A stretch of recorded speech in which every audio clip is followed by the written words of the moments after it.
gift and our last day test. There is a forgotten gift for a health crisis generation. Now we are living in a generation where there are various challenges and also crises that we are facing. And one of those crises include the health crisis. We have just gone as 5 years ago or 6 years ago, 4 or 5 years ago about the pandemic. And it challenges our choices whether we have to receive the vaccine or not. Not only that, the challenges has been going on for quite length of time. Centuries past, there are so many things that plague humanity. But in the 21st century, humanity faces an unprecedented health crisis.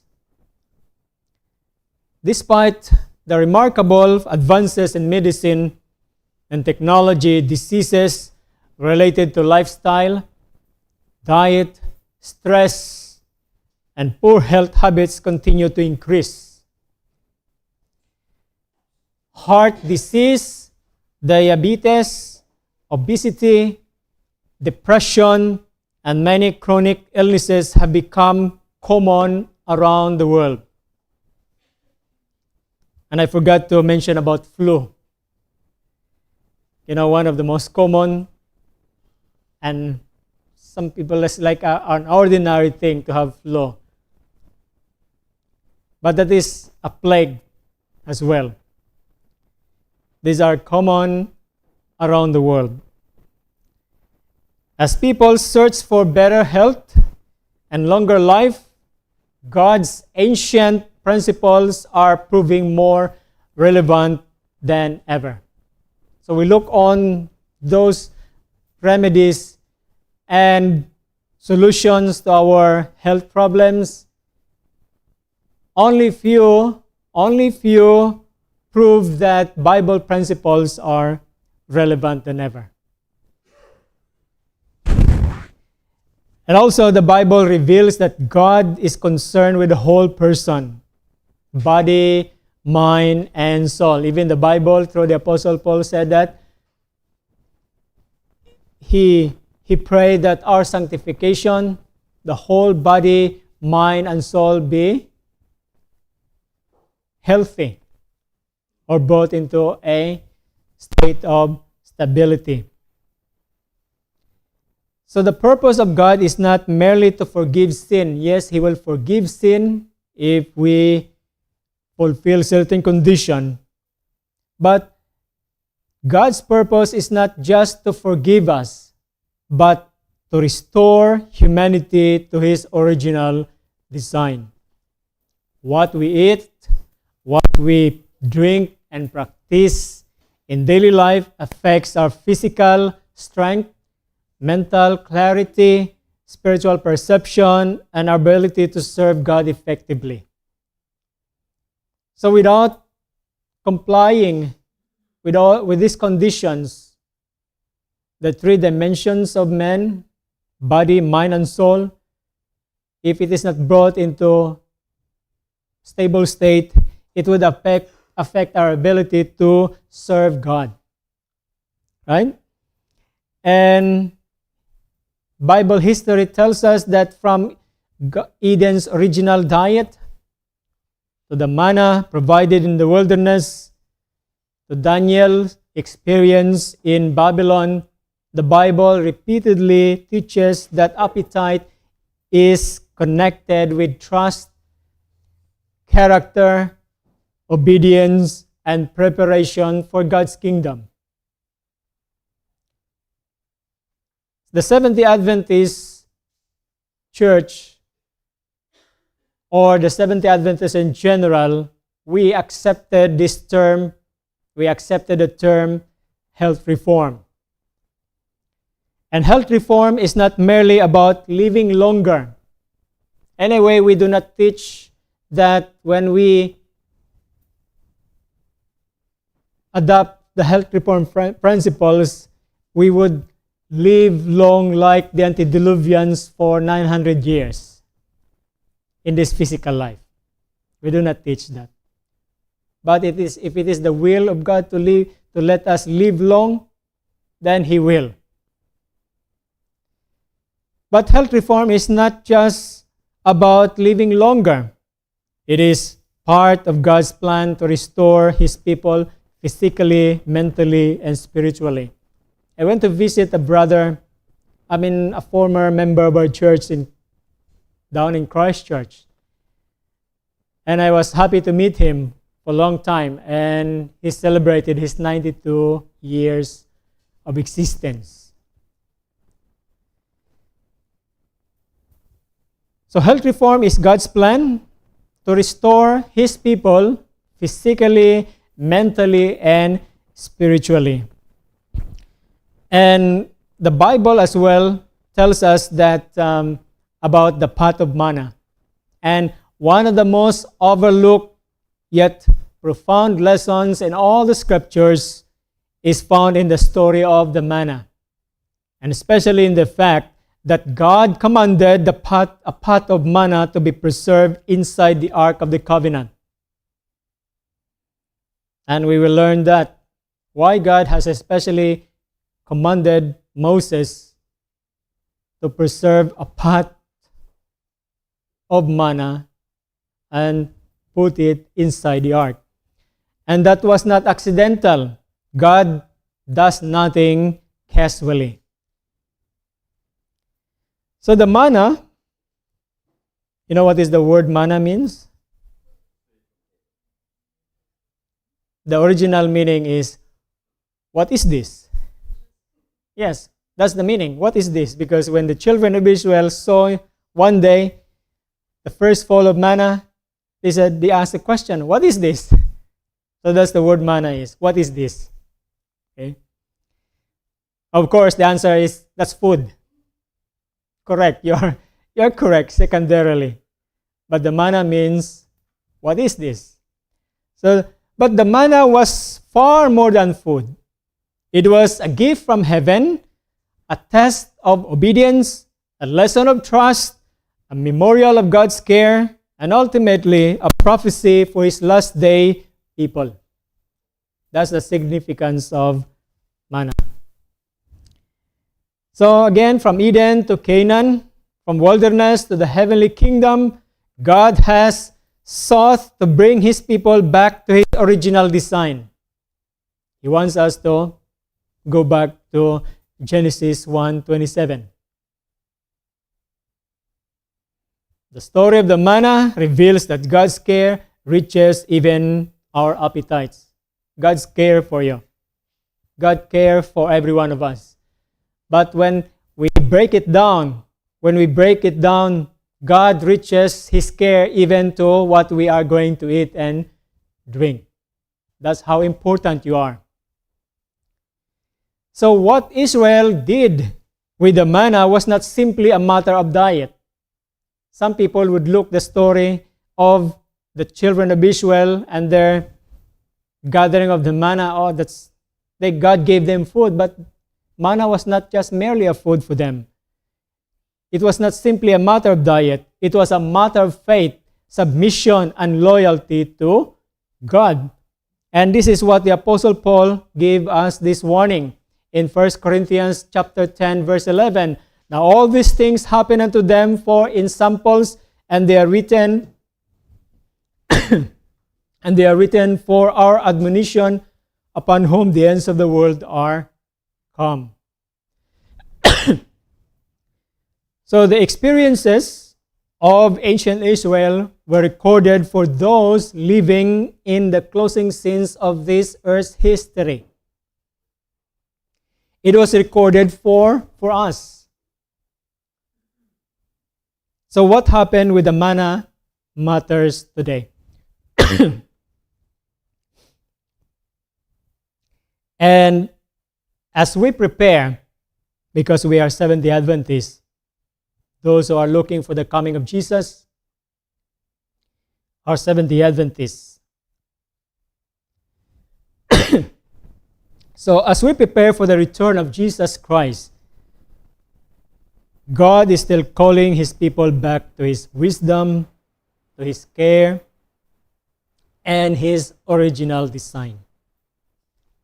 The story of the manna reminds us that heaven's concerns extend even to the food we eat, and that the true preparation for Christ's coming involves the restoration of the whole person, that is, body, mind, and soul. And the Apostle Paul speaks about this as well. So really, God is concerned that we will all be whole, body, mind, and soul. And let us consider this here. The subject, the pot of manna, God's forgotten gift, and our last day test. So what was God's first step? His first step was meeting Israel where they were. Okay? So when the children of Israel, about a month or 2 months, when they came into the wilderness of sin, they murmur for food. Okay? They murmur for food. They complain about. And God gave them, but only for 1 day. Flesh was given in answer to their complaining, but it was only given at a time for 1 day. And this is what Exodus chapter 16 verse 12. And this is the account after a month after they came out of the land of Egypt. So they were walking, and then for 1 month they reached the wilderness of sin. And they complain about food.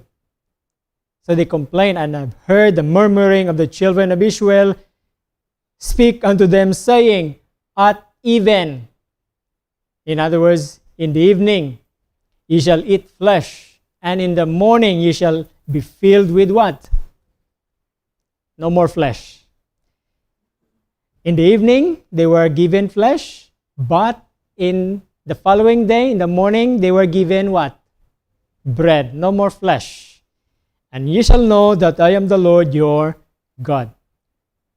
So God allowed, at this rate, at this moment, God allowed flesh briefly, not because it was best, but because they were used to it. All right, so let us see here. An explanation from the spirit of prophecy. So from the time they came out from the land of Egypt, murmurings and tumults had been frequent during the journey from the Red Sea to Sinai.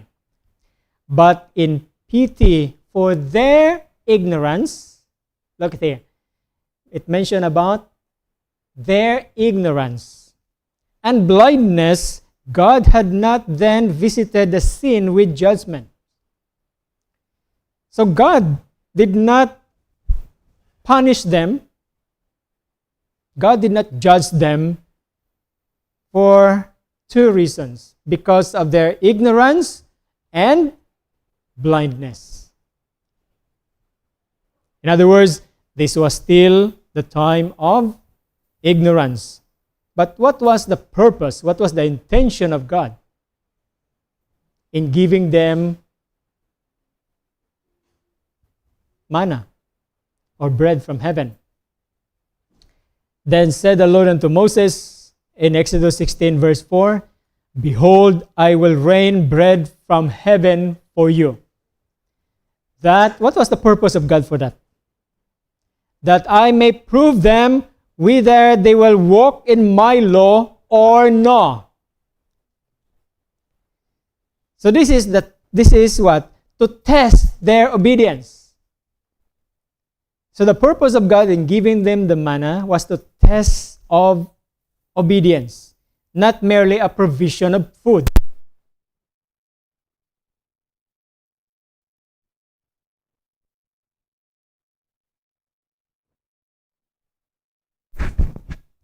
It was not against Moses, but it was God, against God.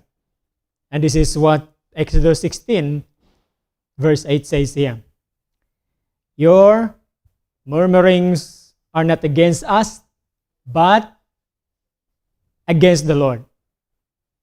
So when the children of Israel came to Moses and complained about food, they were not complaining against Moses. They were complaining against God, who gave them the manna and withhold them the flesh diet. So complaints about diet were not neutral preferences. They were spiritual issues revealing trust or distrust in God's wisdom. Whether they will trust or not the Lord. That was actually the issue.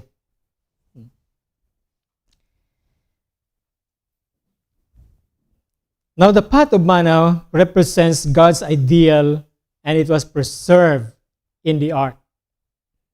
This is the instruction of God to Moses. So Moses said unto Aaron, take a pot and put an omer full of manna therein, and lay it before the Lord to be kept for generations. So that's it. God himself instructed Moses and Aaron to take a manna, an omer of manna, and put that inside a pot. And the pot has to be preserved for generations. But where does the pot of manna was kept? The Apostle Paul in Hebrews chapter 9 verse 4 records the place where the manna was kept, which had a golden censer and the ark of the covenant overlaid round about with gold. So in the ark of the covenant, wherein was the golden pot that had manna, and Aaron's rod that budded, and the tablets or the tables of the covenant. I think you can see it here, the items. But we just put it outside. But actually, those three items were inside the Ark of the Covenant. Okay? So why put manna in the Ark? Why? Inside the Ark where the law of God, the Ten Commandments, is God's moral standard. And then there is Aaron's rod, God's chosen leadership. The third is the pot of manna, God's plan for physical life and health. So this really teaches us a profound truth. Health reform is connected to obedience and holiness. So the manna symbolized God's original dietary plan, pointing back to where? To Eden and forward to restoration. Like this, an illustration like this, like a fuel in the journey. Imagine you are preparing a vehicle for a long, difficult journey. You may insist on using poor fuel because you are accustomed to it. But the manufacturer knows what the engine was designed to use. God is the designer of a human body. The manna was heaven's fuel. And Israel wanted Egypt's fuel. And the result was breakdown, disease, and death. I know that some people can invent, during the crisis just a few months ago. During the crisis of oil, I read some people do some things, like the cooking oil put into the engine, and it ran. Okay? But for how long? So people become like inventive during crisis. But look, the design of God for us remains the same. The fuel was Genesis 1:27. There, the original design for man's diet are recorded. So if we, like the children of Israel, wants to go back using Egyptian fuel, the results will be breakdown, disease, and death. Greater light means greater responsibility. And the history of the children of Israel recorded in Numbers 11 tells us, just read here from verse 11 and 12. And it came to pass on the 20th day of the second month in the second year that the cloud was taken up from off the tabernacle of the testimony. So they are now on the second year from the time they came out from the land of Egypt. That is on the second year. Okay? So in other words, probably they have just finished the first year and they are now entering the second year. So the children of Israel took their journeys out of the wilderness of Sinai, and the cloud rested in the wilderness of Paran. Now what happened here at this point after 1 year? So the cloud that guided them in their journey stopped and rested in the wilderness of Paran. And there was an event that took place. After nearly a year of instruction at Mount Sinai, Israel received the law, the statutes, God's covenant, and His revealed will. For 1 year, they stayed and encamped at the foot of Mount Sinai. That means that they were no more ignorant. They were no longer ignorant of God's will. But something really happens in this journey after 1 year. And the mixed multitude that was among them fell a lusting. And the children of Israel also wept again and said, "Who shall give us flesh to eat?" Now here's the trouble came. They remembered about Egypt's diet. Okay? This is Numbers 11 verse 5. They said, "We remember the fish." First, they asked, "Who shall give us flesh to eat?" And in verse 5, they continue saying that we remember the fish. So, clearly, fish identifies or categorized as flesh. So they said, "We remember the fish which we did eat in Egypt freely." The fish, they mentioned that particularly. The cucumbers, the melons and the leeks, the onions and the garlic, they are so familiar nowadays, right? All these things. So they remember those. They remember those. Now, brethren, let me make it clear. Their problem was not hunger, because the manna was falling every day. So the problem was not hunger, it was lust. It was lust. Okay? And this is what Psalms 78:18 recorded. They tempted God in their heart by asking meat for what? To satisfy their hunger? No. By asking meat for their lust. So their problem was not hunger. It was, did God give them? Did God give what they asked? Yes. Flesh was given as a form of judgment. Remember, brethren, this is not anymore to satisfy their hunger, because their problem was not hunger. But flesh was given by God to them as a form of judgment. God said, "Ye shall eat And you shall not eat 1 day, nor 2 days, nor 5 days, neither 10 days, nor 20 days, but even a whole month until it come out at your nostrils, and it be loathsome unto you. Now this is what God said to them. Okay, well, you can eat for the whole month. But remember that meat or flesh was not given to satisfy their hunger, but as a judgment. Remember, it is now a judgment. So, why judgment? Verse 33, Numbers 11, verse 33.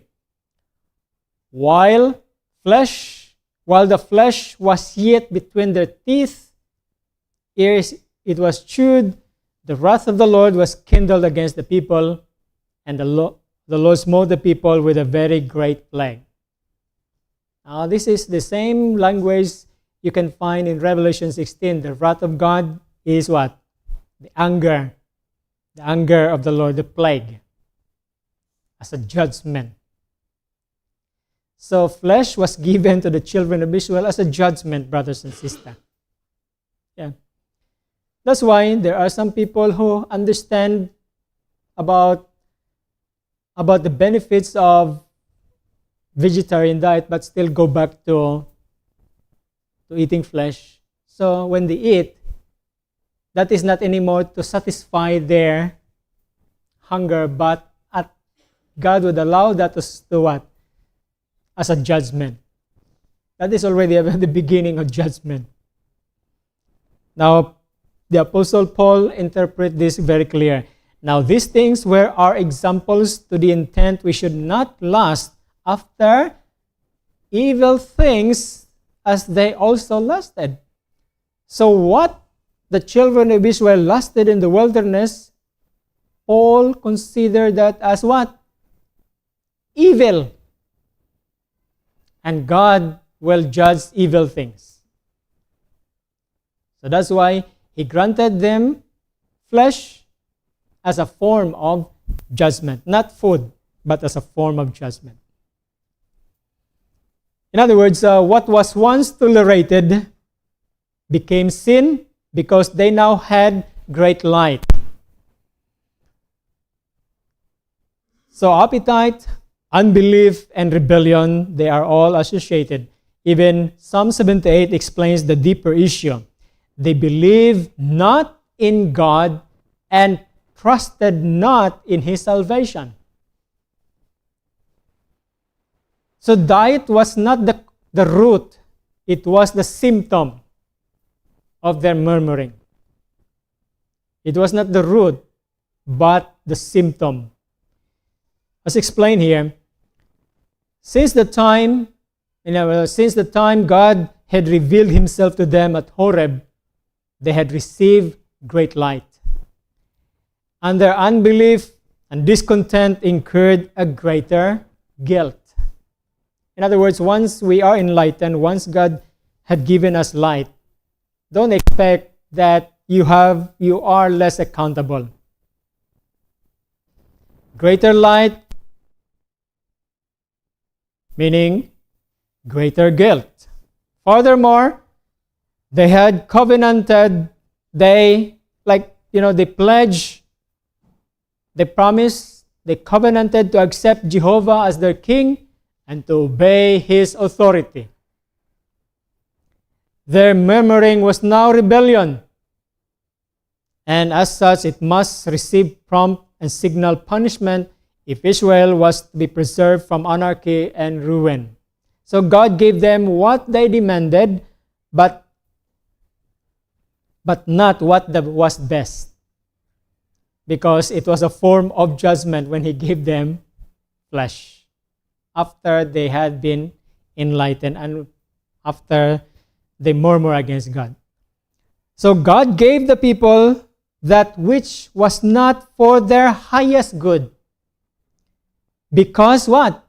They persisted in desiring it. So God, as a gentleman, God gave them what they desire. God is really a gentleman. If we want to remove him from our school, God will not insist his presence. If the people wanted God to be removed from the court of justice, God will not intervene, will not force himself. He's a gentleman. Similar to the here. So because the people persist in desiring, God gave it to them. So they were left to suffer for the result, of course. And this is one of the most sobering principles in the scripture. God sometimes grants our desire as discipline or judgment. You know the most dangerous message in the Bible? You know what is the most dangerous message in the Bible that you can read? Now tell me. What is the most dangerous message you have read from the Bible? We studied the third angel's message, right? If any man worship the beast and in his image, they shall receive the mark of the beast. And you might consider that as the most dangerous. But for me, brother, although it is threatening, but did you remember the verse that says, Ephraim joined to his idol, leave him alone? That's the most dangerous message in the Bible. When God said, leave him alone. When God will respect your decision. That's the most dangerous message in the Bible. So, health reform being rejected, so God removed it. Because Israel never heartily accepted God's dietary plan, He removed it. He provided them with a food best adapted for this purpose, not flesh but manna, the bread of heaven. It was only because of their discontent and their murmuring for the flesh pots of Egypt that animal food was granted, and is only for a short time. Its use brought disease and death to thousands. Yet, the restriction to a non-flesh diet was never heartily accepted. In other words, many of them just eat the manna that God has given, but it was never heartily accepted. It continued to be the cause of discontent and murmuring, open or secret, and it was not made permanent. Maybe some of us have been vegetarian for long, but not really by heart. Only vegetarians, but not by heart. That's a dangerous position. There is a tendency to go back to the old habits of eating flesh. So God did not make it permanent. Later, the Bible records something shocking. When after King Solomon built the temple, and they have to deposit the Ark of the Covenant inside the most holy place of the new temple. What were the items? There was the Ark of the Covenant, but what was inside the Ark? What was inside the Ark then? Remember, there were three items. Remember that there were three items.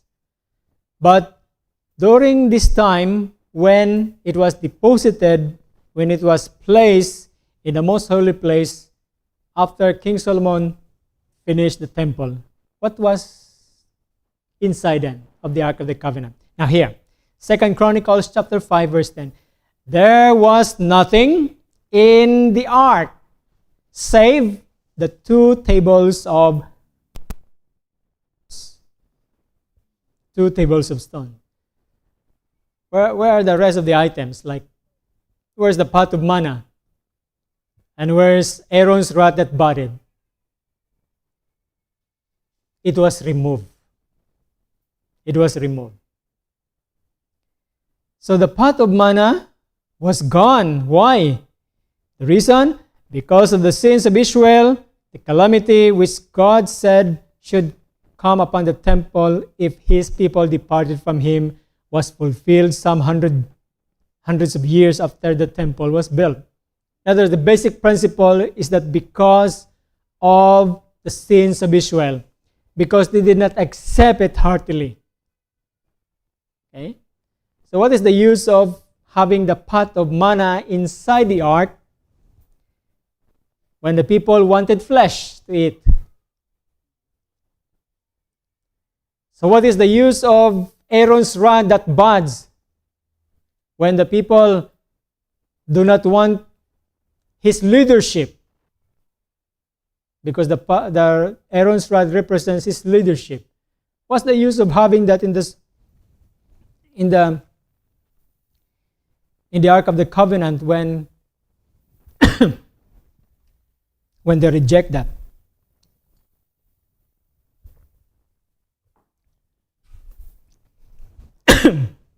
And then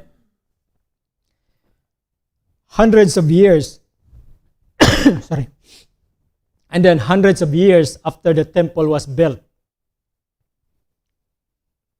it was destroyed by King Nebuchadnezzar. And what happened? Look at this is the history as recorded. Now, before the temple was destroyed by Nebuchadnezzar, God made known to a few of his faithful servants the fate of the temple. And these righteous men, just before the destruction of the temple, removed the sacred ark containing the tables of stones, and with mourning and sadness secreted it in a cave where it was to be hid from the people of Israel because of their sins, and was to be no more restored to them. The sacred ark is yet hid. It was never been disturbed since it was secreted. It has never been disturbed since it was secreted. So you see, because of their sins, even the Ten Commandments was removed from them. Even the entire Ark of the Covenant was removed from the children of Israel. But there was a temple in the days of Christ. Yes, there was. However, the Ark of the Covenant was not anymore there. Was not it? If there was another Ark of the Covenant inside the most holy place, that was not the original, because the original was hidden and was never been restored to the children of Israel. Well, there are some claims that it was discovered by Ron Wyatt, but I'm not sure how true is that. But what Israel rejected, God removed. What is the application for God's people in the last days? We are living after even greater light. This is what Paul declared. The times of this ignorance God winked at, but now commandeth all men everywhere to repent. Health reform is not salvation. It's not just salvation, but it is preparation. And this is what it says. In choosing man's food in Eden, the Lord showed what was the best diet. In the choice made for Israel, he taught the same lesson. So God actually he chose the best food for his people. I remember the story of Daniel, and his 3 friends when they were in Babylon. And they were given food. And you know who chose the food? It was the king himself. So the king of Kings chose what was best for his people. He chose what was best for his people. So if they would be faithful to obey all the statutes of God, they would have a power which would carry conviction to the hearts of the unbelieving. And this is not about superiority. It is about fitness for translation. We are not boasting that vegetarians are better than non-flesh eaters. Because this issue here is not about superiority. It is about fitness for translation.